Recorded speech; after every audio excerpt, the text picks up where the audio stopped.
trabalhos que vocês fazem e, e mostrar a todos qual é o valor da ciência, explicar a ciência da melhor forma possível e para que as pessoas possam entender. Então, por isso que eu estou colaborando com aqueles todos que posso. Não há muitos, porque quase todo dia, hoje mesmo, chegou mais pedidos de entrevistas, etc. Então, por isso colaboro contigo.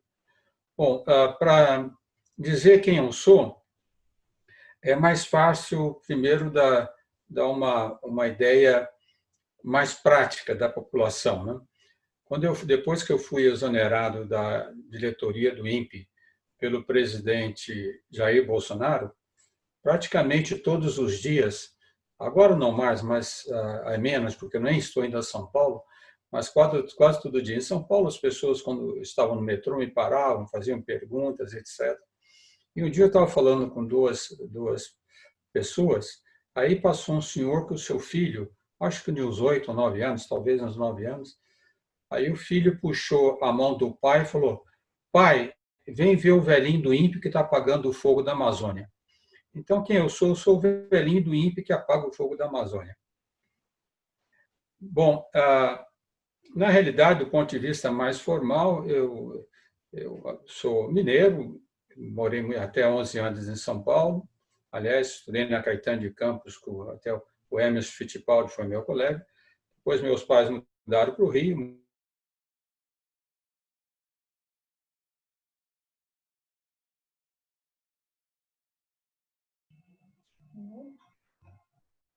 Gente, alguma coisa travou? Ou foi só eu? Ah, foi o professor, calma aí. Ela travou mesmo. Eu acho que é ele, mãe. Eu acho que é... Prof?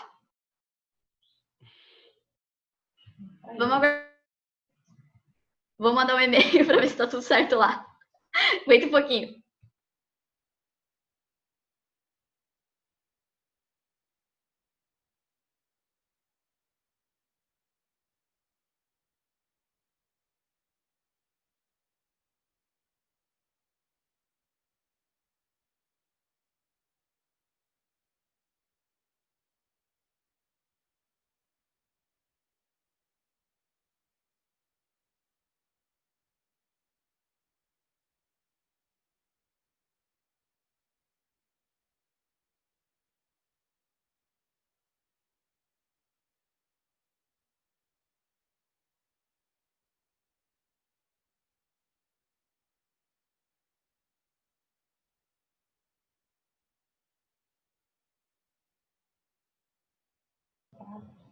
Prof? Espera aí que eu vou permitir... Eu não estava conseguindo me mutar. Não sei, eu tinha uma mensagem aqui que eu não estava permitindo ninguém falar, inclusive eu. Perdão, professor. É que quando sai e entra de novo, a gente, para evitar outros sons, etc., spam dentro da sala, a gente acaba não permitindo ninguém de entrar. Mas tranquilo. Pode continuar, professor, desculpa. Eu creio que eu parei quando estava dizendo que me formei no Rio, na Fluminense, depois fiz doutoramento nos Estados Unidos, no MIT, e sou professor titular do Instituto de Física da Universidade de São Paulo. Maravilhoso, professor. Estava ajudando o pessoal a conseguir ouvir.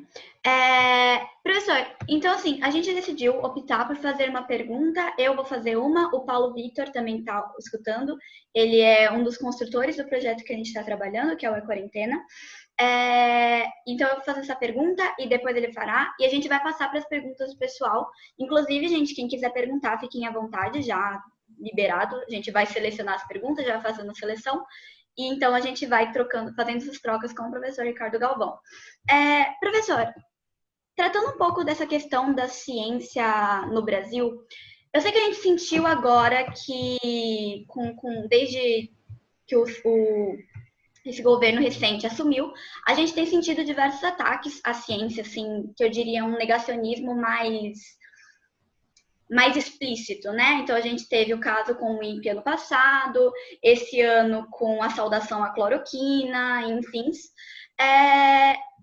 Mas eu tenho sentido, assim, na verdade, que o caso da ciência, os ataques à ciência no Brasil, eles começam, na verdade, eles estão aí há muito tempo, principalmente com relação aos cortes na educação, né? Porque cada corte de investimento em cima da educação é uma facada ao desenvolvimento científico. E aí, professor, eu acabo considerando, acho que eu comentei um pouco com o senhor dentro dos e-mails, pela nossa conversa em e-mail, que eu considerava esses ataques na educação, esses ataques ao desenvolvimento científico, esses cortes de investimento, uma forma de censura. Talvez não tão explícita quanto a que a gente vem sentindo, que a gente vem observando, mas é sim uma forma de censura.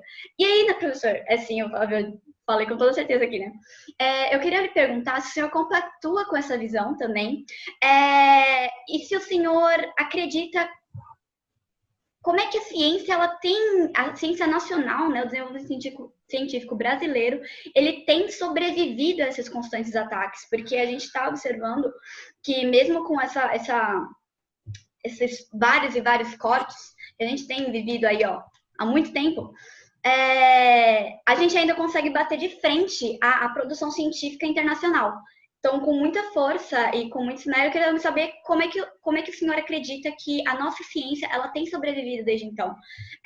Isso também, se eu puder incluir, como é que esses cortes acabam nos afetando como nação, como indivíduos, também seria, acho que, muito, muito interessante se eu pudesse complementar a sua fala com esse último aspecto. Bom, Yumi, vamos começar sobre a questão de ataque à ciência e cortes, né? Que eu até mencionei, já te mencionei minha opinião sobre isso. Esses problemas são sérios, mas uma das características do trabalho científico é identificar corretamente os problemas para achar soluções corretas. Então, por exemplo, não necessariamente um corte em investimentos em ciência ou em bolsas significa o negacionismo. Pode ter sido motivado por uma razão econômica. Nós já tivemos períodos no Brasil, em outros países, inclusive, que há uma diminuição de investimento econômico em vários setores, inclusive no apoio à pesquisa científica. No entanto, não houve o governo falando contra a ciência. Então, por isso que eu te chamei a atenção aquela vez, se misturar as duas coisas, toda vez que se mistura uma coisa e se coloca numa visão muito global, se perde a ferramenta precisa para atacar aquele problema. Certo? Por isso que eu separo um pouquinho essas coisas. Por exemplo, dá um exemplo. No próprio começo do governo Dilma, bom, vamos falar no governo Lula, também, para não falar de uma forma política, vamos dizer, no final do governo FHC, governo Lula, o apoio à ciência foi enorme, né? Por exemplo, o governo FHC foi quem criou os fundos setoriais, que foi um instrumento importantíssimo para desenvolver a ciência nacional. E o governo Lula continuou apoiando isso, só que o FHC, quando ele criou os fundos setoriais, devido a razões econômicas, novamente, né, eles foram contingenciados. E o governo Lula prometeu, no seu governo todo, à medida que a economia ia melhorando, ia descontingenciando esses fundos, e assim o fez. No final do governo Lula, praticamente todos os fundos setoriais, que são recursos que vão para a FINEP, para apoio da ciência, estavam todos descontingenciados, um apoio enorme à ciência. No entanto, quando entrou no governo Dilma, que ela criou o programa Ciência Sem Fronteiras, que sempre houve muita discussão sobre isso. Então, quando ela criou o programa Ciência Sem Fronteiras, então, dentro da política do governo, certamente ela queria incentivar a pesquisa. Só que, para financiar ela tirou recursos enormes da pesquisa científica. Muitos dos recursos que foram para o Ciência Sem Fronteira foram tirados do CNPq e do próprios fundos setoriais. Só para vocês terem uma ideia, não tenho certeza se sabem, o Ciência Sem Fronteiras total custou da ordem de 13 bilhões de reais. 13 bilhões de reais. Para dimensionar esse valor corretamente, o Brasil está terminando agora de construir um dos melhores instrumentos do mundo, o acelerador Sirius em Campinas. Isso daí custou da ordem de 3 milhões de reais. Então, muitas vezes, em ciência, nós podemos colocar só sobre o ponto de vista de ideologia, esquerda ou direita, existe também problema simplesmente ou terrivelmente de gestão, de má gestão, de não saber aplicar nas coisas corretas. Isso ocorre também, certo? Isso ocorre. Bom, agora, o problema do negacionismo é outro, certo? Nós podemos ter, vamos pegar os Estados Unidos, que tem investimento enorme nos Estados, em ciência. O governo Trump é negacionista e tem políticas fortes negacionistas. No questão do meio ambiente, por exemplo, até esse mês, ele revogou mais de 100 instrumentos de controle ambiental. Então, por isso que eu gosto de separar as coisas. Eu entendo que, para um aluno, para um pesquisador que veio tirar recursos, vê o governo negar, tem uma tendência a misturar isso. Mas é bom separar, sabe? É bom separar. Porque, quando eu era jovem, nós não falávamos em negacionismo, nós falávamos em obscurantismo, né? E, geralmente, isso daí era devido a posições religiosas extremadas, que era contra a ciência, né? Hoje em dia, esse negacionismo não é mais isso. Inclusive, tem até pessoas bastante religiosas que defendem a ciência. Isso não, aliás, nós podemos ver, não sei quantos leram a última encíclica desse Papa que está agora, em apoio enorme à questão ambiental, né? Então, não é mais uma questão científica, mas desculpe, não é uma questão só religiosa, mas é uma questão que está acontecendo quando resultados e o que a ciência indica é contra a vontade de pessoas em poder, de gestores, de presidentes, vai contra o que eles estão defendendo, certo? O exemplo claro que nós temos agora, que mencionaste, é o caso da cloroquina, que a ciência, estou dizendo que não tem efeito, mas o presidente quer dizer que tem contra a ideia dele, e acontece. Agora vamos para a questão do meio ambiente, é mais importante, foi quem me afetou, né? Uma coisa nós não podemos culpar o governo Bolsonaro. Ele nunca mentiu. Ele sempre disse que era contra a política ambiental, sempre falou que o desmatamento da Amazônia não era necessário, que coisa de proteção ambiental era coisa de vegano ou de LGBT, sempre falou isso, tá? Então, se nós voltamos e colocamos ele lá, é culpa nossa. Uma coisa importante, que uma mensagem que eu estou colocando sempre aos alunos, a todos que eu falo, vários lugares falando com jovens, é que daqui por diante, quando nós votarmos, não nos preocupemos só com a cor partidária de quem está lá, se é de direita, esquerda, vermelho, verde. Se não for uma pessoa com uma educação científica sólida, não vote nele. Não interessa se é do seu partido ou não, certo? Aliás, o único que votou nele, que não tinha uma formação científica sólida, mas que trabalhou muito bem, foi o Lula, porque o Lula escutava a ciência, certo? O Lula fez absoluta questão, por exemplo, de escolher como seu ministro de Ciência e Tecnologia o professor Sérgio Rezende, de Recife, que é um dos cientistas mais destacados do Brasil, certo? Então, se for a pessoa pode não ser educada em ciência, mas se não for negacionista, pode estar lá. Agora, pessoas que se opõem declaradamente, essas pessoas não devem. Por quê? Porque nós não vamos ter, Yomi, um desenvolvimento científico, um desenvolvimento nesse século que seja um desenvolvimento sustentável e que seja socialmente equânime, atenda à sociedade, se não for baseado na ciência. Se as pessoas, quando começarem a lutar, se as pessoas que vão lá se opõem à ciência, sabe? Então as pessoas não vão fazer as políticas corretas. Não há a menor dúvida sobre isso. Então, por isso que eu separo um pouco. Nós tivemos um corte de verba, e esse corte de verbas no apoio às atividades científicas, infelizmente, temos que dizer a verdade, não começou só no governo Bolsonaro, começou já no governo Dilma. Um corte muito grande, né? Isso tem nos afetado muito.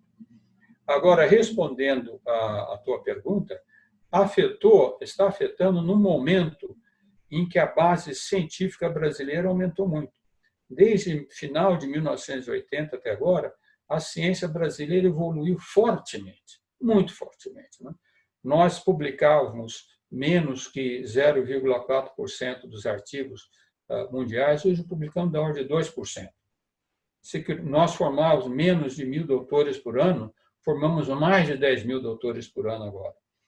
Então, de uma certa forma, nós estamos consumindo o que nós guardamos no nosso celeiro de alimento para a ciência. Mas isso vai se acabar rápido se esse governo continuar com essa política suicida. Perfeito, professor. Muito obrigada. Eu vou dar a palavra para o PV agora. PV, fique à vontade para fazer a sua pergunta. Obrigado. Oi, professor. Boa tarde. Muito obrigado pela sua vinda. Fico muito lisonjeado de encontrar o senhor aqui.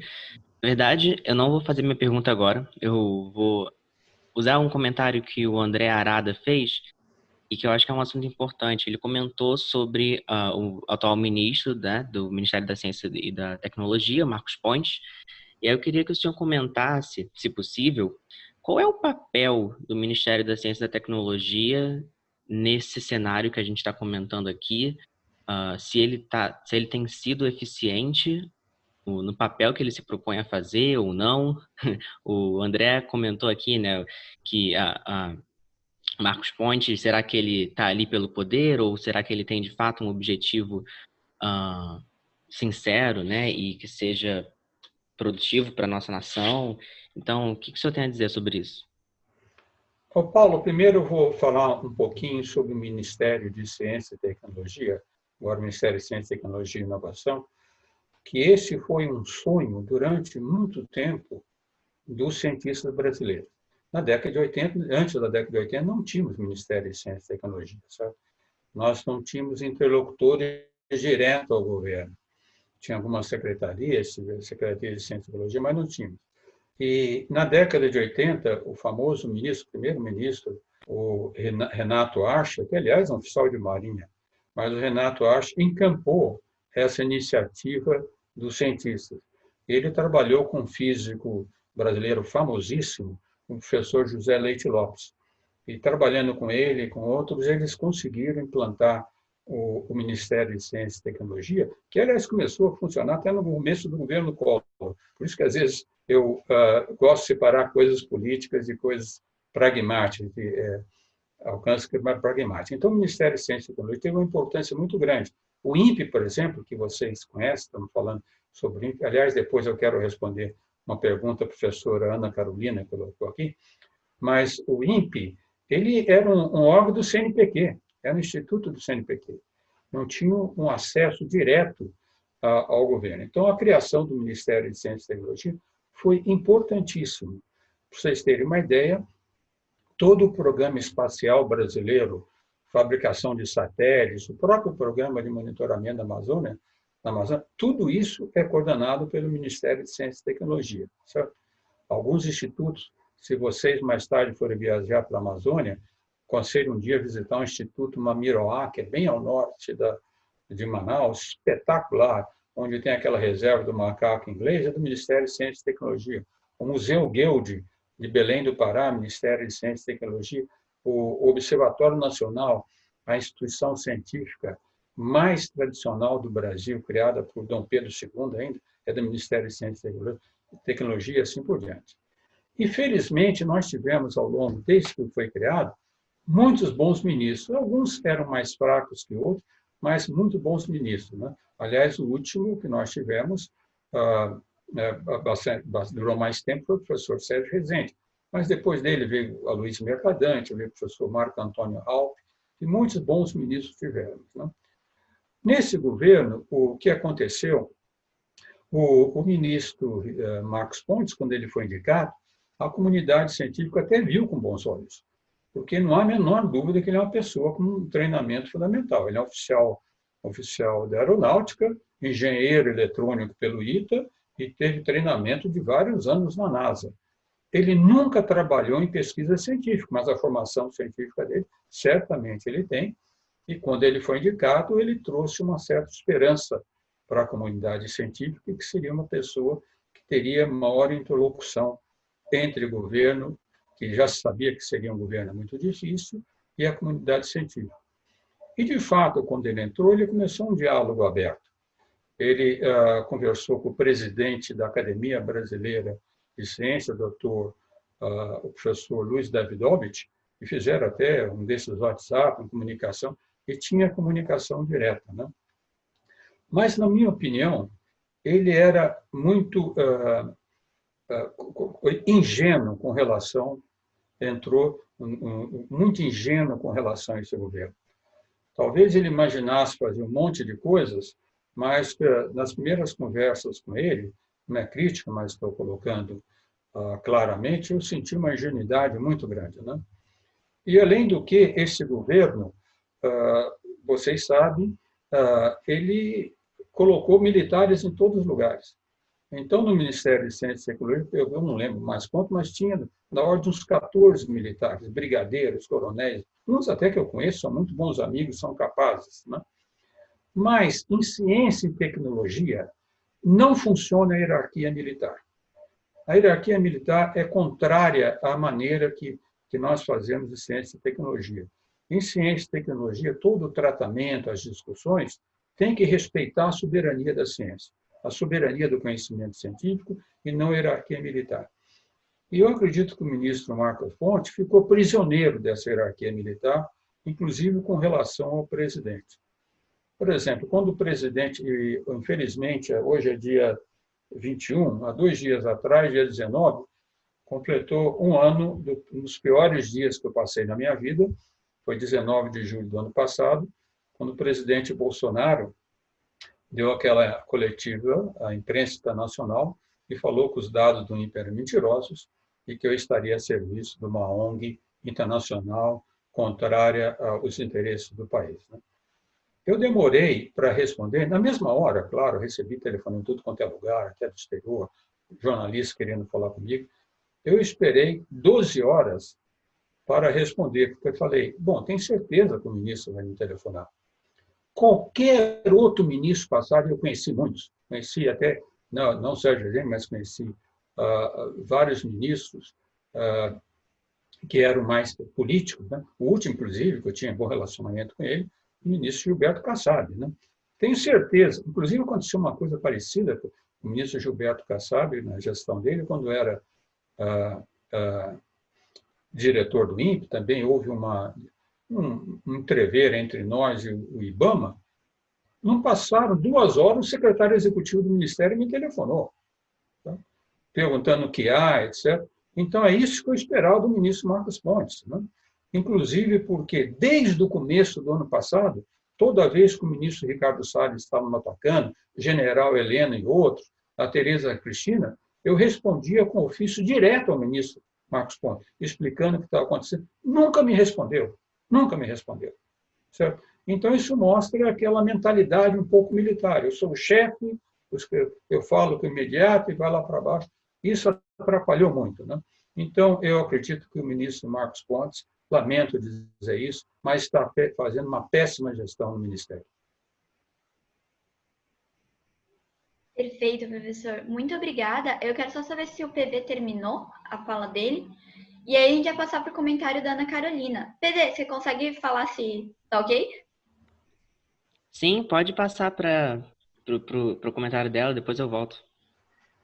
A Ana, ela comentou, e acho que é bem legal a gente falar dessa postura que ela tomou como professora. Então, eu vou compartilhar o comentário dela com todo mundo. A Ana Carolina disse: busquei fundamentação para uma boa aula, uma nova aula de formação de opinião. Levei meus alunos ao INPE e tiveram uma aula sobre os equipamentos, calibração, captação de dados, acesso aos dados públicos, fizeram seus gráficos e analisaram as mudanças nos últimos anos. Os próprios alunos afirmaram caos vivido e a piora em nosso meio ambiente. E ela diz, continua: senti a responsabilidade em oferecer as ferramentas e informações corretas para uma postura adequada e boa pesquisa nas nossas instituições. E ela ficou muito, muito emocionada com a postura do senhor, e acho que emocionou muita gente aqui também. E eu queria já incrementar, colocar uma pergunta enfiada aí no meio. Professor, como você acha, talvez, que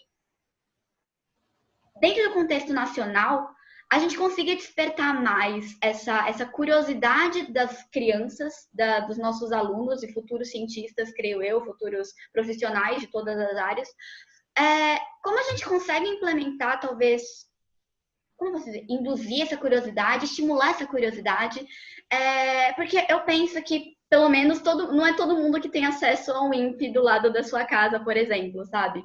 E eu fico me perguntando como é que a gente consegue trazer esse olhar mais afinado para a questão científica, sendo que muitas escolas estão muito longe de grandes centros científicos, muitas nem sequer têm acesso a uma sala de aula decente. Você pode comentar um pouquinho? Sim, a resposta à pergunta dela foi muito importante, e essa pergunta tem sido colocada em várias das palestras que eu tenho dado. Desde que eu fui general, já dei, sei lá, umas 90 palestras, e sempre muita gente coloca isso como trazer para a sociedade, para as pessoas jovens, um conhecimento científico que seja acessível a eles, que eles possam entender, né? E se convencer da importância da ciência, em particular, como ela disse, da questão do INPE. Essa resposta é um pouquinho mais longa, mas vou explicar o que acontece. Antigamente, nós, cientistas, nos preocupávamos muito com a divulgação científica, né? Usando os métodos tradicionais. Por exemplo, não sei quantos de vocês são de São Paulo, mas São Paulo tinha na Lapa a Estação Ciência, que foi feita pelo famoso professor Ernesto Hamburger, aliás, o pai do Kaká Hamburger, que fez aquele famoso filme Quando Meus Pais Saíram de Férias. Então, ele fez Estação Ciência, que tinha um alcance enorme para a população que ia visitar, mas são poucos, né? Só que a questão mudou agora. As redes sociais não só trouxeram mais acesso ao conhecimento, mas, infelizmente, um acesso muito superficial. Que eu digo, o lago ficou muito mais amplo, mas muito menos profundo. Esse se tornou um certo problema, porque algumas coisas em ciência não podem ser respondidas rapidamente, sem muita profundidade. Nós temos que ter um certo trabalho para explicar, e muitos dos jovens, hoje em dia, às vezes não têm aquela paciência de ver com mais cuidado, né? Por isso eu tenho pedido muito ajuda, por isso que eu gostei da pergunta da professora Ana Carolina, dos jovens como vocês, que acessam as redes sociais, que vocês sabem que eu não acesso redes sociais, porque eu sou uma pessoa religiosa, não faço nada que o diabo criou, né? Mas vocês sabem tratar com o diabo, então vocês podem fazer isso, né? Então, nós temos que ter, eu estou pedindo sempre a todos aqueles que puderem trabalhar, e acreditem, há muitos jovens como vocês trabalhando nas redes sociais para divulgar de forma correta a ciência. Então, dá um exemplo. Eu era presidente da Sociedade Brasileira de Física, e todas essas sociedades recebem perguntas sobre algumas questões, etc. E, geralmente, a sociedade responde, e quando eu era presidente, eu mandava para algum professor da área para responder. Até que recebi uma pergunta de um aluno do Ceará, que perguntou o que a Sociedade Brasileira de Física pensava da afirmação do professor Olavo de Carvalho que Einstein estava errado, certo? Sobre o movimento da Terra, etc. Ora, eu nunca tinha ouvido falar nesse senhor, nunca tinha ouvido falar, que nem é cientista nem nada. Mas ele me deu o link, eu acessei o link, e a primeira coisa que me chamou a atenção, e é sempre como dizia meu avô, quando se tem um adversário, é bom conhecer bem o adversário e não só ficar criticando. A primeira coisa que me chamou a atenção é que ele fala bem, certo? E ele, às vezes, coloca alguns resultados científicos como se fosse verdade, quando não são. Ele engana facilmente. Certo? Então, uma pessoa que não tem uma formação científica mais profunda, às vezes não consegue ver aquilo. Certo? Ele não consegue ver aquilo. Então, ele, por exemplo, fala que no final do século XIX, tiveram 2 cientistas americanos, ele deu os nomes corretos dele, que fizeram uma experiência para ver se a Terra se movia em torno do Sol. Certo? Eles fizeram experimento durante 1 ano, fizeram as medidas, e ele cita até o artigo, se as pessoas quiserem ir, e não chegaram à conclusão que a Terra não se move em relação ao Sol. Então, em vez de concluírem a coisa correta, que a Terra estava parada, veio um sujeito maluco chamado Einstein, que falou que não, era a velocidade da luz que era constante, assim por diante. Sabe? Ora, na verdade, esse experimento foi feito exatamente porque eles sabiam que a Terra se movia em torno do Sol. Eles queriam ver outra coisa, queriam ver se existia um meio interestelar chamado éter, no qual a luz se propagava, né? Ora, aí esse aluno me respondeu, mas como eu vou explicar isso em detalhe se eu tenho poucas palavras para colocar na minha página, sei lá, se é YouTube, o que era que ele usava, né? Eu disse, olha, faça uma coisa muito simples. Pergunte aos seus leitores se eles usam o GPS. Se eles utilizarem GPS, saibam que sem a correção relativística para o relógio que está nos satélites, o erro no GPS seria da ordem de 10 km por dia. Então, nós temos que encontrar esses exemplos, e é difícil, nem sempre é fácil, e motivar o máximo possível aqueles nossos leitores nas redes sociais. Agora, voltando à professora Ana Carolina, que viu os alunos virem instrumentos, etc. Inclusive, estou escrevendo um artigo de divulgação sobre isso. Um dos problemas que as pessoas mais falam é a questão do aquecimento global. Eu lembrei, inclusive, devido ao que a Yumi colocou no começo do Carlos Bolsonaro, sobre o calor, etc. Né? Mas nós temos um exemplo simples. Foi em agosto, o doutor Ernesto Araújo, o diplomata Ernesto Araújo, esteve na Itália e voltou dizendo que aquecimento global não existia, porque ele esteve em maio na Itália, no verão, e teve um dia muito frio. Certo? Então, essas pessoas, obviamente, são de uma ignorância estupenda. Né? Não se pode pensar numa pessoa que está num cargo tão alto tem uma ignorância tão grande. Né? Mas muitas pessoas falam o seguinte, mas a Terra sempre aumentou, a temperatura baixou, já tivemos épocas glaciais, etc. Isso é verdade. Isso realmente ocorreu. Certo? Isso vai ocorrer no futuro. Certo? Mas que as pessoas existem as razões para que até para essas épocas mais glaciais ocorram, isso depende de quanto o Polo Norte está voltado para o Sol, ao contrário do Sol. Isso é afetado pelo movimento da Terra em órbita. 3 efeitos. Né? O fato que o Polo Norte da Terra precessa, oscila, e que às vezes a Terra fica mais longe do Sol do que em outras ocasiões. Só que essas coisas ocorrem, e aí que é o problema que às vezes as pessoas não entendem, numa escala de tempo no mínimo de 40 mil anos. No mínimo de 40 mil anos. Não ocorre de um dia para o outro. E as pessoas não entendem isso. Certo? É preciso esperar 40 mil anos para ver um efeito desse. E esse aquecimento que nós estamos vendo, o aquecimento médio global, ele tem ocorrido há menos de 100 anos. Certo? E é associado a um aumento enorme do efeito estufa. E, aliás, o primeiro cientista que fez um cálculo mostrando que se dobrasse a concentração de gás carbônico na atmosfera ia aumentar a temperatura da ordem de 4 graus, foi o Arrhenius. O Arrhenius foi prêmio Nobel de Química, e para muitos que vocês não sabem, ele foi tio-avô da Greta, esqueci o sobrenome dela, dessa ativista, tio-avô dela. Sabe? E o trabalho dele foi espetacular, porque ele fez tudo teórico, e se for ler o paper, tem mais de 100 mil cálculos que ele fez à mão. Sabe? Então, para mostrar que esses trabalhos são profundos. E quando se critica, isso que o governo não vê, quando se critica, não sabe a profundidade da ciência que está por trás. Certo? Esse que é o problema. Então, quando eu tiver alguma coisa mais escrita, até passar para ele, se quiser divulgar.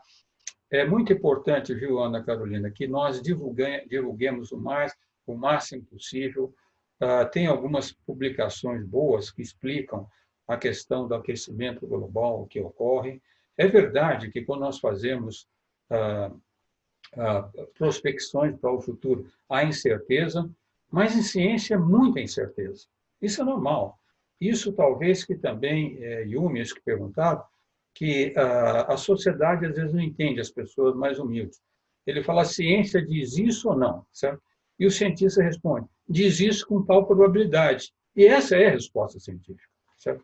A ciência por si mesma, tudo que a ciência faz, ela faz os cálculos, etc., tem comprovações experimentais, mas tudo pode ser não comprovado no futuro.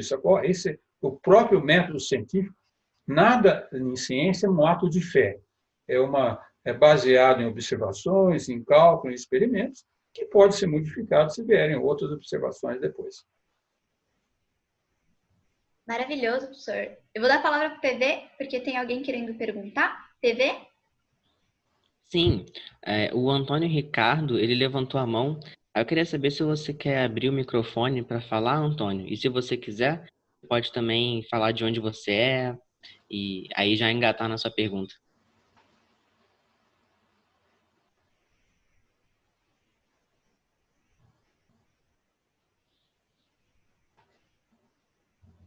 Antônio?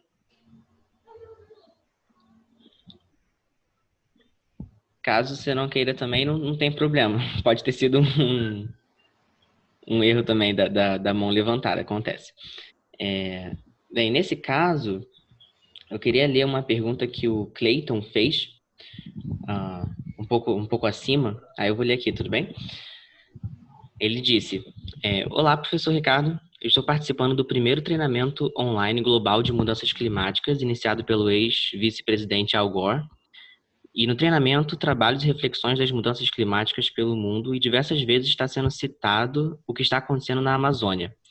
Do ponto de vista do senhor, além da pressão política, a sociedade consegue contribuir de forma mais direta ou há setores que obtêm mais ferramentas que possam mitigar esses impactos apesar dessas políticas negacionistas?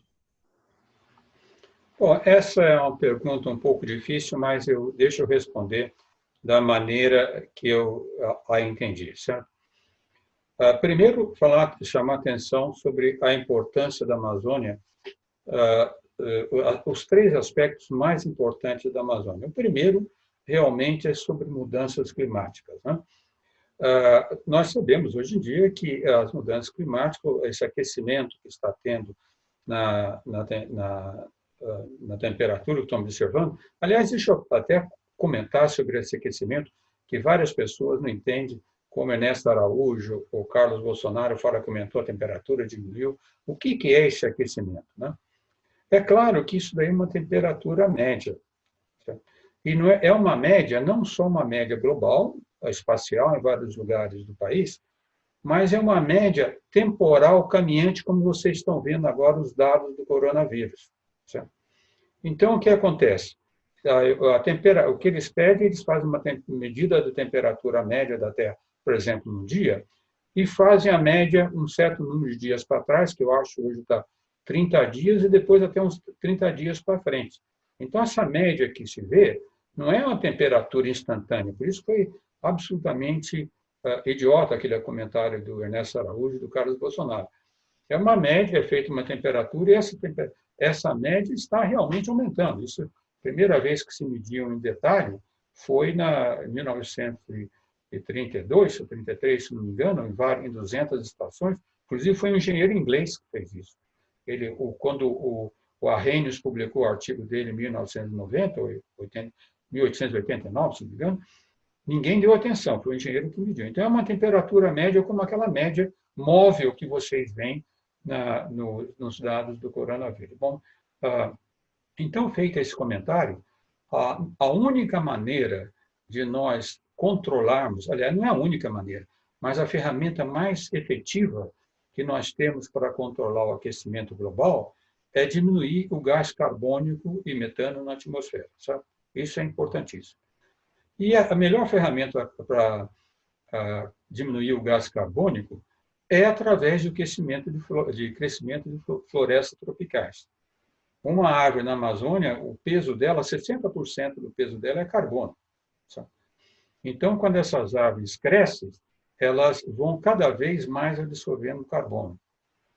Se isso não acontecer, o aquecimento é inevitável. E por que a questão da Amazônia é importantíssima?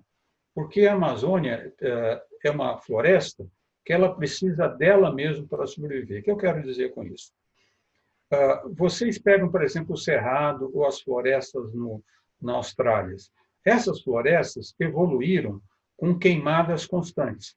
Então, os matos têm queimada, regenera, o eucalipto regenera e assim por diante.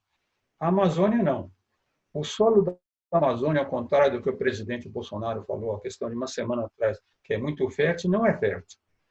Já se sabe que da ordem só de 17% a 20% do solo da Amazônia é fértil. Então, como é que a Amazônia evoluiu?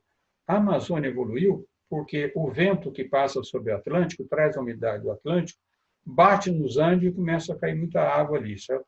Então, ela começou a evoluir como uma floresta úmida.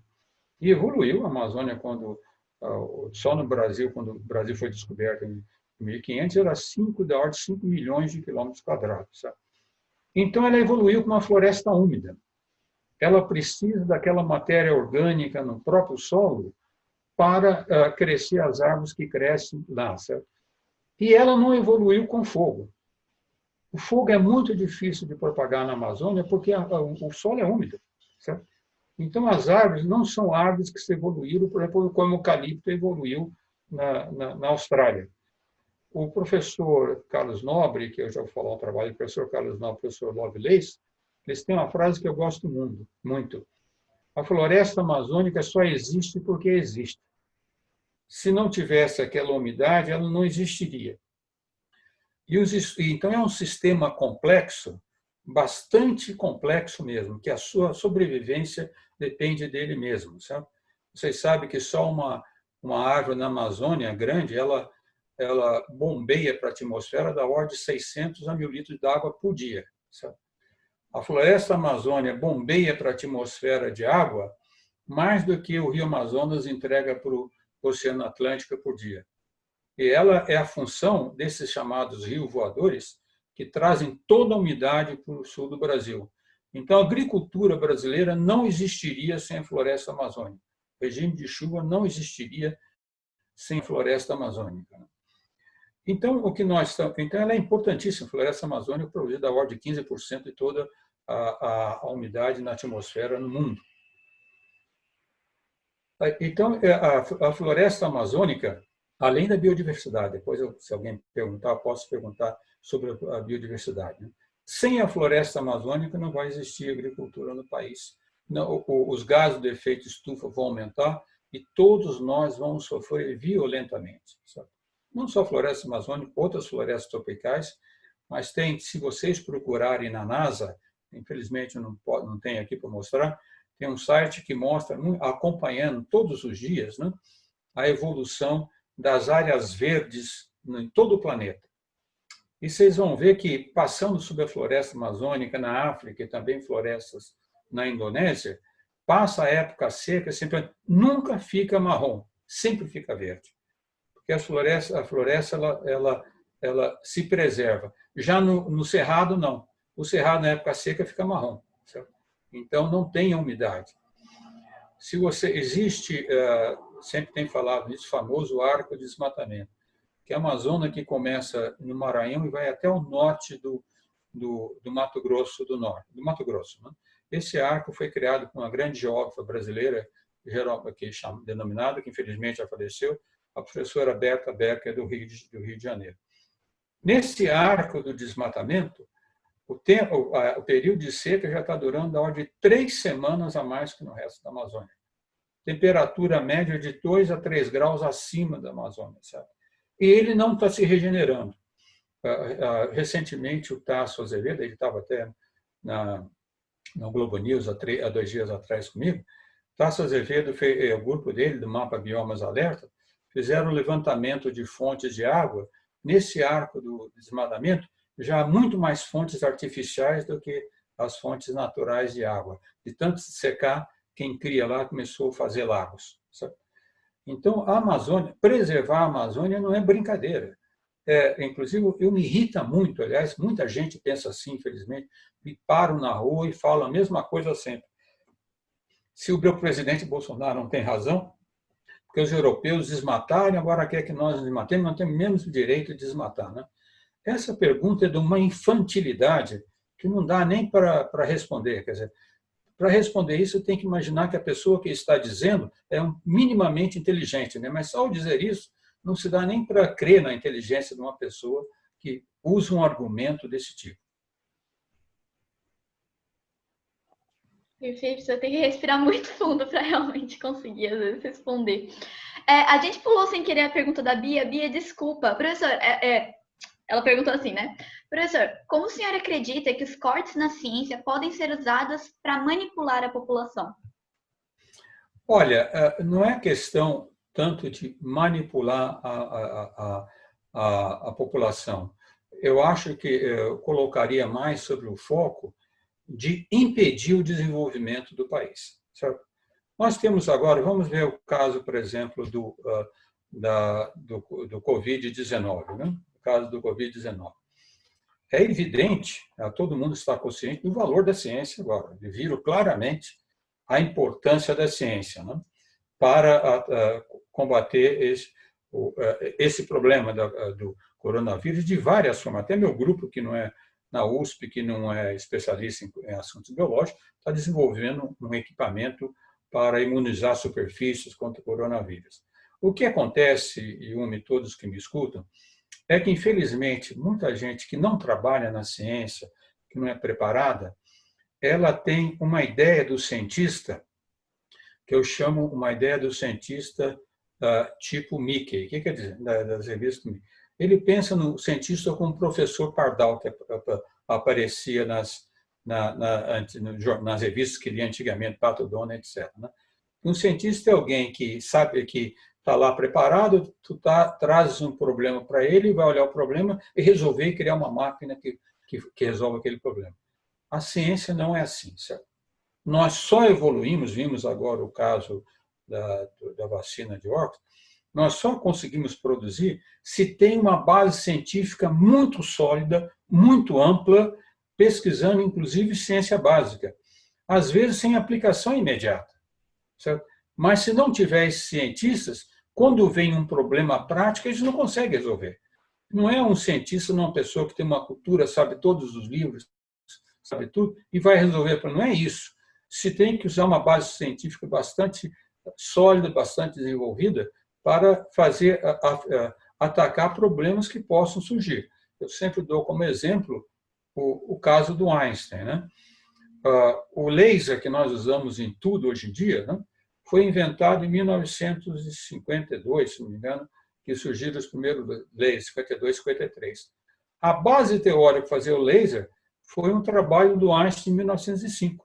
Naturalmente, quando Einstein fez o trabalho, ele não estava pensando em fazer um laser, certo? Ele estava fazendo pesquisa em pesquisa básica. Mas o conhecimento que ele desenvolveu é que permitiu mais tarde ser usado em coisas práticas. Né? Então, o ponto, respondendo à pergunta esqueci o nome da Bia, parece, né, que perguntou, o ponto dos cortes na ciência não é que vai atacar a população, vai impedir o nosso desenvolvimento futuro.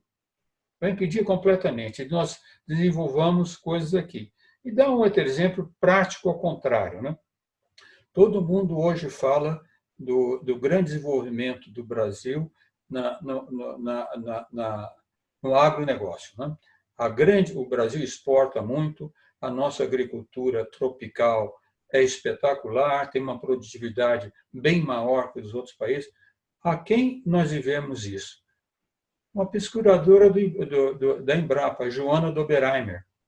A Joana Doberheimer, na década de 50, era uma pesquisadora que, estudando como as leguminosas incorporam nitrogênio no solo, fazendo um estudo simplesmente básico. Esse estudo dela, que permitiu depois desenvolver todas as técnicas de plantio direto, incorporar nitrogênio sem ter que usar muito adubo e assim por diante. Saiu de uma pesquisa científica básica. Imagine se a Joana Doberheimer, naquela época, não tivesse tido recursos para fazer a pesquisa no laboratório dela. Ela não estava fazendo nada aplicado para ninguém. Então, qualquer país do mundo que tenha ambição, como eu disse, de ter um desenvolvimento sustentável, se mover para o futuro e seja um desenvolvimento socialmente justo, tem que ter uma base científica sólida.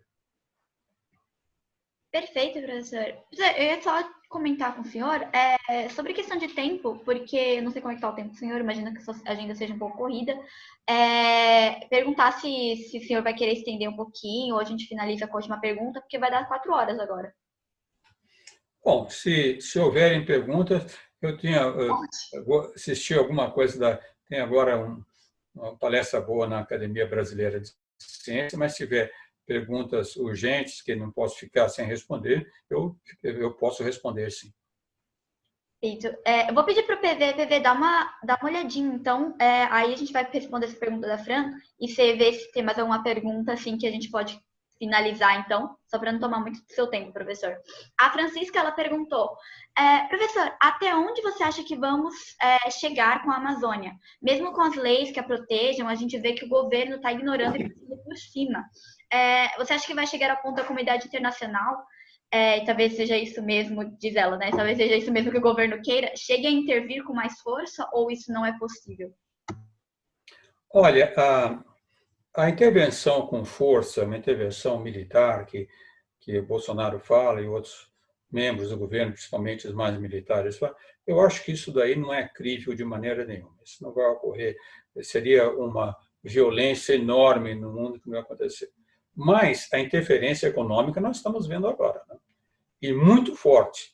Eu estou muito feliz que eles o estejam fazendo, sabe? E isso é importante. Eu não sei quantos de vocês viram um debate que eu tive em agosto do ano passado no Globo News, eu, o Marcelo Brito e o ministro Ricardo Salles, né? Depois daquele debate, o Marcelo Brito, que até foi lá no debate para apoiar um pouquinho o ministro Ricardo Salles, depois do debate ficamos conversando, uns 40 minutos, ainda com a Renata Lopretti presente, e o Marcelo Brito disse ao ministro Ricardo Salles, vocês têm que mudar seu discurso, senão vocês vão afetar violentamente as exportações do agronegócio brasileiro. O ministro Ricardo Salles disse que não podia fazer isso porque o presidente Bolsonaro tinha sido eleito com 100% de apoio dos madeireiros e mineradores da Amazônia. Sabe? Essa foi a resposta dele. Mas vocês vejam o que está acontecendo. Isso vai acontecer, né? E eu acredito que os países, além da pressão econômica, na verdade, eles também têm que ser mais propositivos. Não basta apenas ficar colocando pressão. Eles têm que criar mecanismos que ajudem a exploração sustentável da Amazônia. Eu tenho repetido sempre isso. Por exemplo, as Nações Unidas, um grupo de países, podia criar uma espécie de um selo verde para produtos de florestas tropicais. Então, produtos que fossem criados e com fiscalização, certo, com órgão internacional, e produzidos explorando a biodiversidade e de uma forma sustentável, deveriam ter menos impostos de importação, facilidade de financiamento e assim por diante. Não basta apenas colocar pressão e criticar. Num ponto, o ministro Ricardo Salles tem razão. A Amazônia não vai ser preservada se os 30 milhões de pessoas que moram lá não terem uma viabilidade econômica para suas vidas. Isso não há a menor dúvida, né? Só que essa viabilidade econômica, e esse tem sido sempre meu debate com ele, não precisa ser baseado num capitalismo predatório, como foi até agora. Sabe? Vocês são jovens e não sabem, mas no governo militar, quando os militares decidiram ocupar a Amazônia, eles falaram, primeiro um militar, agora esqueci o nome do general, disse que a Amazônia seria ocupada seguindo as patas do boi. Sabe? E depois o outro foi o ministro Delfim Neto, falou a maneira de ocupar a Amazônia é fazer lá um faroeste. Mais tarde nós mandamos o xerife. Sabe? Para vocês verem a visão como foi desenvolvida a Amazônia. Que eu chamo de capitalismo predatório. Isso não pode ocorrer mais. E nós, jovens, não podemos aceitar isso. E eu quero dar uma mensagem, que, aliás, a mensagem do Carlos Nobre tem dado, né? Nós, brasileiros, temos que aprender a exercer nosso poder forte de compra. Sabe? Nós podemos começar a exigir que nós compramos seja produzido sustentavelmente, mesmo que pagamos. Nós temos que exigir mais. Nós não podemos mais simplesmente ficar calados frente ao que ocorre. E eu tenho dado sempre nas palestras, que eu tenho terminado as palestras que eu tenho dado, outro encontro que eu estive no metrô de São Paulo.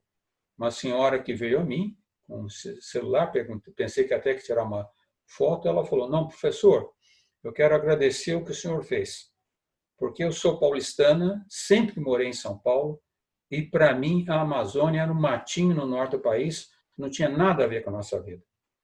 O que aconteceu me fez abrir os olhos. Eu quero dizer ao senhor que, tanto no meu trabalho como na minha paróquia, eu organizei grupos de defesa do meio ambiente, fazendo ver aos nossos políticos que, sim, a sociedade se preocupa com a preservação do meio ambiente. Então, que vocês, jovens, demonstrem isso, trabalhem para essa preservação do meio ambiente. Maravilhoso, professor. Eu queria lembrar que não estava acompanhando a quarentena lá no comecinho, a gente teve um bate-papo sim com o professor Carlos Nobre, tá no YouTube, tá gravado, depois se vocês quiserem a gente manda aqui o link, acho que eu pedi para a Fran ou a Clarissa responderem, colocarem o link no chat, tudo bem? A Rose estava com a mãozinha levantada. Rose, pode perguntar a sua pergunta. Vocês estão me ouvindo? Sim. Sim. Primeiro, gostaria de agradecer ao professor Dr. Ricardo Galvão pela tarde de hoje. Sou professora de Geografia aqui no interior da Bahia, em Vitória da Conquista. E como professora de Geografia, eu tenho ficado bastante triste, né? A gente vai perdendo um pouco o ânimo ao longo dos dias, dos meses, de 2 anos, né, de um governo tão duro em relação às questões ambientais, sociais, e isso tem dolorido, né, bastante a profissão de ser professor. E eu tenho, principalmente nessa parte de geografia física, eu que trabalho aqui, né, com a parte de climatologia, de geologia, de vegetação. Então, quando a gente se depara com os números brasileiros, eles são tão chocantes e tão doloridos. E há 20 anos, quando você falava sobre as questões ambientais com o jovem, eles ficavam preocupados, eles se interessavam, eles queriam criar grupos, né? Eu sentia no meu estudante mais jovem um interesse ambiental muito mais profundo do que eu tenho sentido hoje, né? A sociedade ela tem ficado cada vez mais consumista, os meninos cada vez mais desejosos apenas da sociedade e dos produtos da sociedade de consumo. E quando hoje eu acordo com os dados sobre o desmatamento na Mata Atlântica, na Bahia, os otimistas falam que nós só temos em torno de 7% do bioma, outros falam, os mais pessimistas, em torno de 3%, então vou ficar em torno dos 5%. E saber que a Bahia desmatou em 2019 78% a mais do que foi desmatado em 2018, me deixa numa situação de tristeza, né, tão significativa, que às vezes a gente perde a força, né, para continuar adiante. Tanto que você foi atacado, né, por esse governo, e da maneira como você se coloca, me dá um respiro, me dá um alívio, me dá vontade de continuar.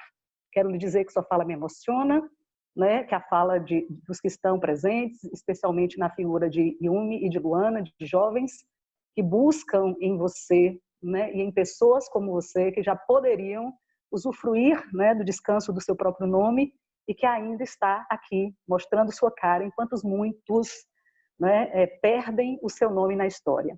Eu tenho achado que parte, né, das pessoas no Brasil e do mundo estão perdendo o seu nome na história porque é mais importante o valor, né, do capital do que o valor da nossa passagem por esta terra, que deveria ser mais honrosa. Então, gostaria de lhe perguntar apenas uma coisa: o que fazer para ficar como você e manter o meu fôlego diante de tantas atrocidades que estamos passando todos os dias? Mas já me deixou hoje, além de emocionada, um pouco mais feliz em poder continuar. Um abraço imenso a todos vocês, um abraço no seu coração e se mantenha como desculpe a fala emocionada, mas se mantenha como esse pontinho de esperança para tantos brasileiros que estão vendo a luz, né, da ignorância, a sombra da ignorância querer apagar a luz da ciência. Muito obrigado a todos vocês que produziram o evento e especialmente ao senhor que tem provavelmente muita coisa para fazer, mas que continua doando seu tempo a todos nós, ao Brasil, à Amazônia, à Atlântica, ao Cerrado, ao meu bioma Caatinga, né, e especialmente ao futuro, né, do povo brasileiro e do mundo. Muito obrigada a todos vocês.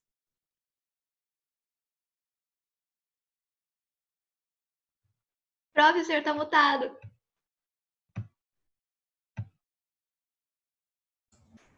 Foi a Yumi que me mutou, viu? Então culpem a ela. Professora, a sua manifestação também me emocionou muito, né? E todos nós sabemos que ser professor é uma vocação, né? E enfrentamos na vida de professores, enfrentamos muita dificuldade, né? Mas a maneira de não nos deixarmos desanimar é dar a mínima importância possível aos contratempos, ao negacionismo, né? E valorizar ao máximo os exemplos bons que temos e nos orientar por eles. Então, como a senhora está no Nordeste, na Bahia, aliás, depois tem um ex-aluno meu, que é professor também na Universidade no sul da Bahia, Gessil Amarante, gosto muito do sul da Bahia, mas vou dar um exemplo do Nordeste. Um dos lugares que eu fui dar, aliás, dei entrevista, dei palestra 2 vezes, foi em Recife. E lá em Recife, na segunda vez que eu dei uma palestra, encontrei um grupo, e vocês podem procurar na internet, chama Amarzônia. O grupo chama Amarzônia. É um especialista em biologia. É um grupo de estudantes da universidade em biologia, em meio ambiente, também em questões florestais. Eu fiquei emocionado a ver o trabalho deles. Eles se agruparam, todos os alunos da idade que nós estamos vendo aí, e também Recife tem uma situação ambiental terrível, né? E o que eles fazem? Eles vão em escolas públicas, em várias escolas públicas, e vê nas escolas públicas que tem um pouquinho de terreno, eles trabalham junto com os alunos para recuperar o meio ambiente da escola, plantam horta, ajudam, passam o ano todo fazendo isso. Sabe? É claro que não conseguem fazer demais, mas o exemplo que dão certamente cala no espírito dos alunos dessas escolas. Então, o que nós temos que fazer é que esses jovens cada vez mais trabalhem por isso. Né? Porque preservar o meio ambiente não é uma questão simplesmente, eu esqueci, não gosto nem de usar a palavra que o presidente Bolsonaro usou, mas é uma questão de quem entende o que é viver nesse mundo, o que é o nosso futuro.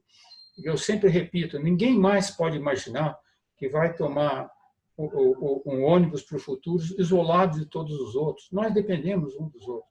Nós dependemos dessa mãe terra. Tem um livro muito bonito do Yanomami, esqueci o nome dele, mas chama Quando o Céu Caiu, que ele discute bastante essas coisas. Nós temos que aprender a amar e pode ter certeza que os bons exemplos serão sempre notados. Então, professora, continue com os seus bons exemplos. Não deixem que esses ataques que nos vêm, não tenho certeza, alguém perguntou. Eu sofri vários ataques, mas primeiro não dou importância porque, como eu digo, eu não acesso as mídias, né? Então não me afeta. Minha mulher, minha esposa que acessa, ela fica mais preocupada. Mas o que eu tenho recebido de recompensa de pessoas que querem fazer alguma coisa é o que me estimula. E eu espero que todos nós trabalhemos para fazer esse país um país cada vez melhor. Gente, muito, muito emocionante. Nossa, agradeço demais ao professor e também à professora por darem fazer essa dupla perfeita aqui nesse comentário.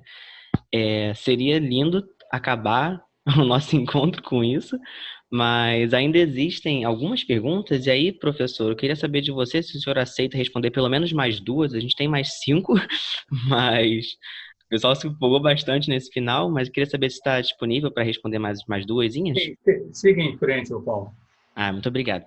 Eu queria fazer uma pergunta, na verdade, sobre a questão da floresta amazônica, que o senhor tinha comentado antes, porque apesar, né, dela ser a principal responsável pela absorção desse carbono e também pela liberação de água na atmosfera, né, o que é responsável pelos ciclos de chuva aqui na América Latina, eu queria saber do senhor se os outros biomas brasileiros, principalmente da Mata Atlântica, se eles também colaboram para essa diminuição da concentração de carbono na atmosfera e se atuar também não só em relação à preservação da Amazônia, mas em relação à preservação desses outros tipos de florestas, isso também conta e também é valioso para a diminuição desse carbono.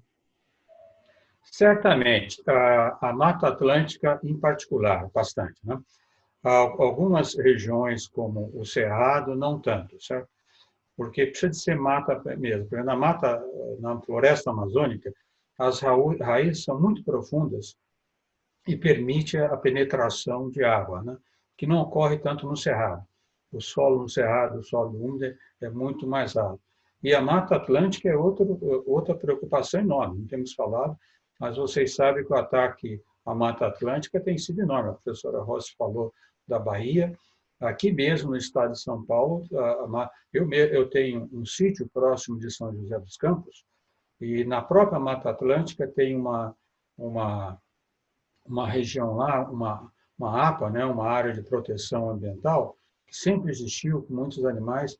Outro dia, passando, são estradas de terra, passando por lá de bicicleta, que eu ando muito de bicicleta, vi lá uma placa, licença da CETESB aqui de São Paulo, para intervenção nessa área de proteção ambiental. O que nós temos, brasileiros, temos que fazer é não ficar quieto. Eu fui atrás. Eu li o que estava escrito, peguei na placa e fui atrás. E sabe o que eles estão fazendo? Conseguiram licença para mover terra, tudo nessa área de proteção ambiental, para colocar um campo de teste de uma indústria de explosivos brasileira. Então, na própria Mata Atlântica, um lugar protegido, sabe? Com animais, aqui em São Paulo, estão fazendo isso. Então, eu estou agora atuando. Porque acontece o seguinte, o INPE tem uma colaboração enorme com a SOS Mata Atlântica.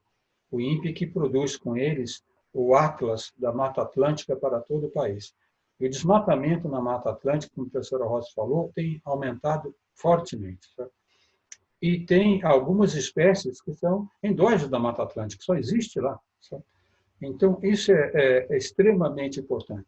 E, sob esse ponto de vista, até o nosso interesse para a Amazônia tem desvirtuado um pouco o interesse dos outros biomas nossos. O INPE, na verdade, controla todos os biomas. Um deles, por exemplo, é o Pantanal. Vocês sabem que uma das coisas que fez o governo foi, no novembro do ano passado, infelizmente, a ministra da Agricultura, que algumas pessoas dizem que é uma pessoa mais sensata, ela, com o governo, Ricardo Salles, revogaram aquele decreto que impedia a plantio de cana-de-açúcar no Pantanal e na Amazônia. Sabe? Então, vai ter cada vez mais plantio de cana-de-açúcar no Pantanal. A seca no Pantanal está aumentando muito, porque muito da água do Pantanal vem de Mato Grosso e vem desses chamados, entre aspas, rios voadores. Aliás, eu não gosto de usar a palavra rios voadores, porque também uma senhora que parou no metrô de São Paulo perguntou se não tem perigo de esfriar muito esse rio voador virar gelo e cair na cabeça da gente. Sabe? Mas, de qualquer forma, é uma umidade grande que vem. Mas, sim, o problema nosso para todos os biomas é muito importante, e a Mata Atlântica em particular. Muito obrigado, professor. A última pergunta, então, vai ser do André em conjunto com a do Danton, porque eles falam de algo parecido. E aí eu vou ler aqui a pergunta do André para a gente fechar e juntar ali com outro assunto. Porque ele pergunta assim: o questionamento da ciência sempre existiu. O aquecimento global, a eficácia das vacinas, até a ida do homem à Lua são questionados, né? São exemplos de assuntos que levantam polêmicas obscurantistas. Mas é a primeira vez que pessoas assim chegam ao poder político de grandes nações. Isso tem levado mais pessoas a questionar a ciência. Qual é a esperança do senhor para o futuro da ciência? E aí, juntando com a pergunta do Danton, porque ele fala sobre a preocupação do senhor com o avanço do militarismo dentro do governo. Então, observando, né, esses pontos negativos e também a esperança, né, do que está por vir, o que o senhor pensa sobre esse cenário? Inclusive, o Danton pergunta o avanço das Forças Armadas contra esse desmatamento da Amazônia. Então, eu vou tentar colocar essas perguntas, juntá-las numa pergunta, numa resposta só. Né? Mas o teu começo, qual foi a questão mesmo do Paulo? Em relação a qual a esperança do senhor para o futuro da ciência, baseado em tudo que está acontecendo. Bom, Paulo, a primeira coisa que nós estamos vendo, vocês vejam que esse negacionismo ocorre não só no Brasil, não? Em outros lugares do mundo ocorre, e isso tem sido histórico, certo?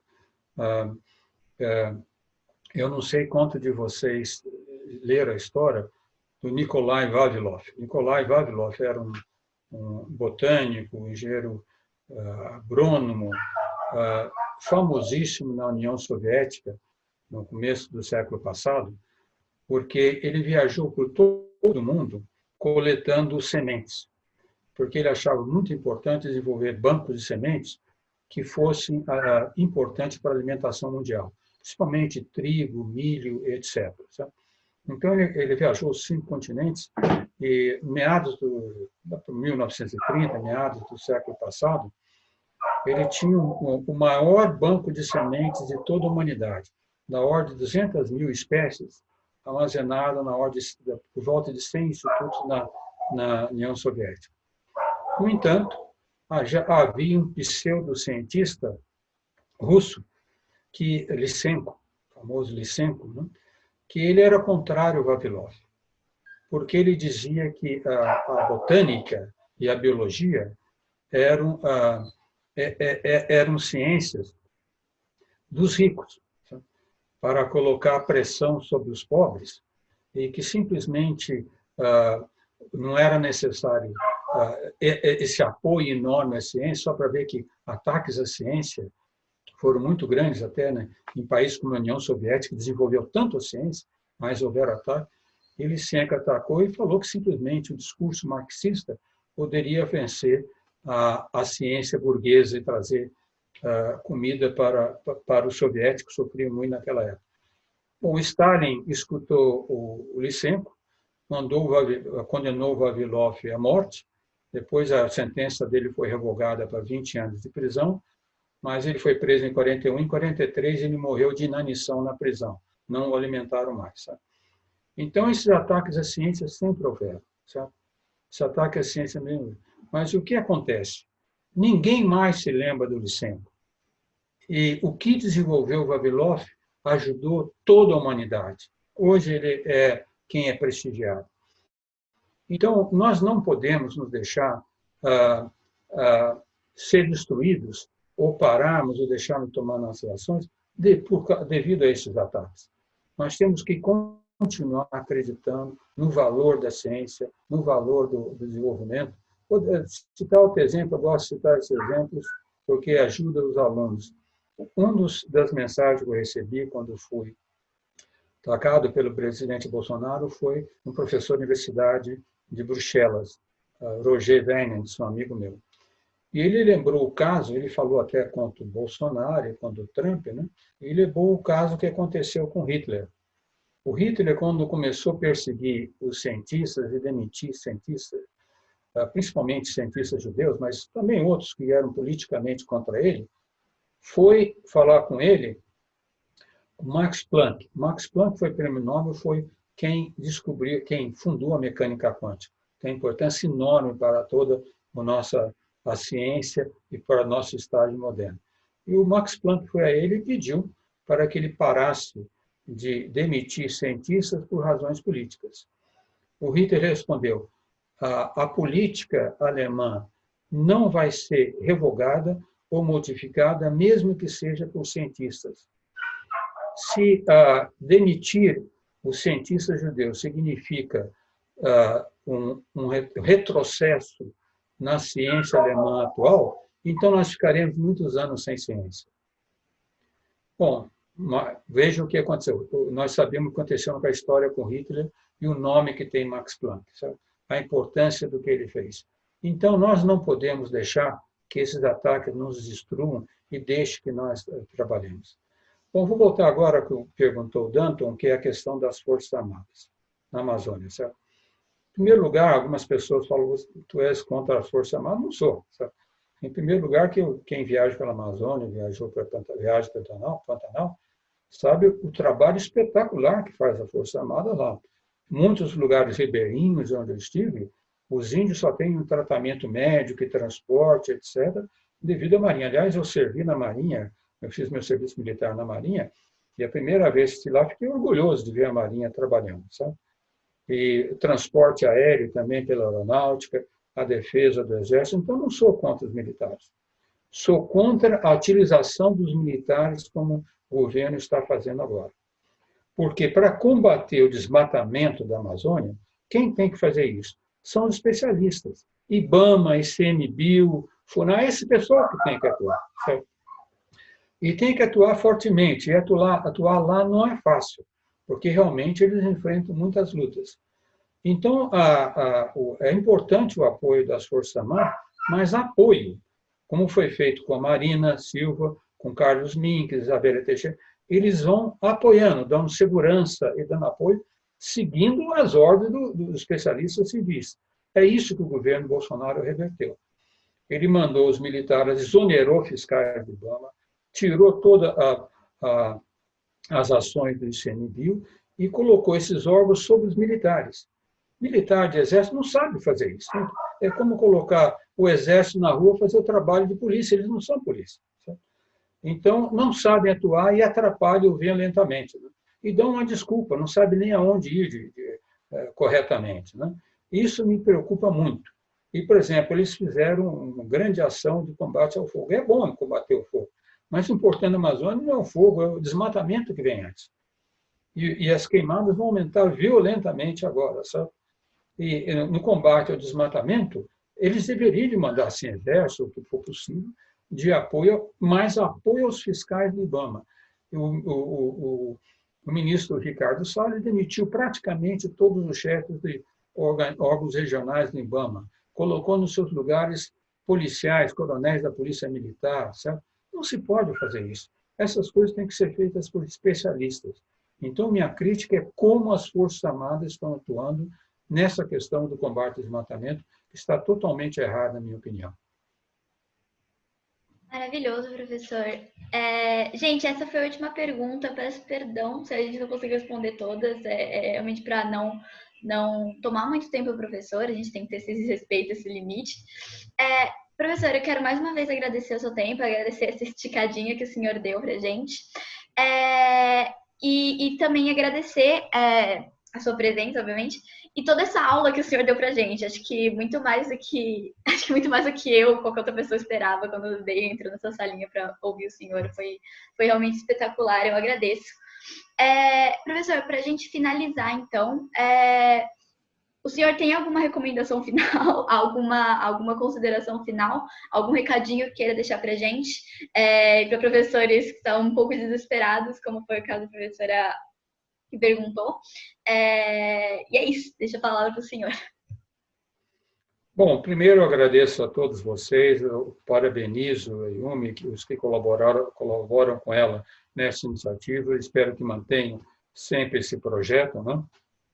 Agradeço a todos que me ouviram por esse tempo, não quis só ficar como um professor, mas é importante falar sobre essas coisas.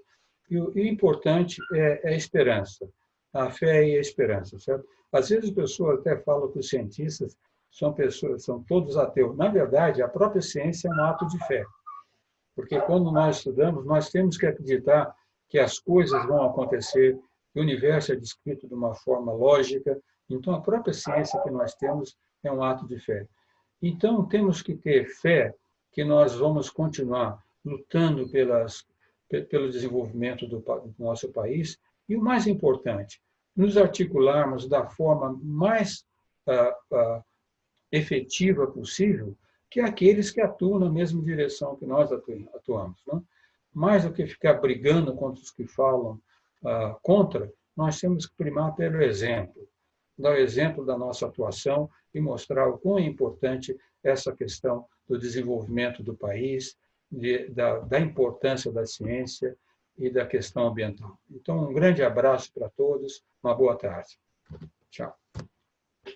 Perfeito, gente. Eu vou fechar a sala. Mais uma vez, muito obrigada a todo mundo que veio. E é isso, professor. Espero que o senhor consiga pegar o último restinho da palestra e agradecer a todo mundo. Um beijão, gente, e a gente se vê. Tchau. Tchau. Tchau, professor. Muito obrigada.